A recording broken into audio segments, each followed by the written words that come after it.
কোনো একজন মেয়েকে উনি বলছেন যে আপনার ওড়না পরা উচিত। বাংলাদেশের সাম্প্রতিক সময়ে তৌহিদি জনতা নামের একটি গোষ্ঠী বিভিন্ন কর্মকাণ্ডের মাধ্যমে আলোচনা এসেছে। তাদের কার্যক্রমের পেছনে কারা রয়েছে তা নিয়ে প্রশ্ন উঠেছে। এই গোষ্ঠীর কর্মকাণ্ড সম্পর্কে বিভিন্ন ধর্মীয় ও রাজনৈতিক ব্যক্তিত্বরা তাদের মতামত প্রকাশ করেছেন।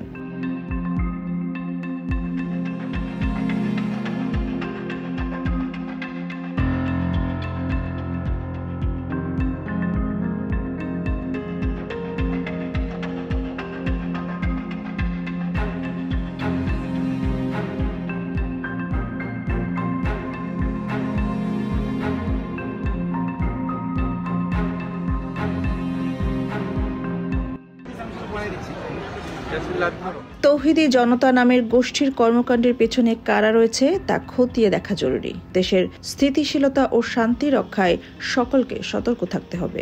জামিন পেয়ে গেছেন, কিছুক্ষণের মধ্যে বের হয়ে আসবেন। সোনিয়া খান, খবর সংযোগ।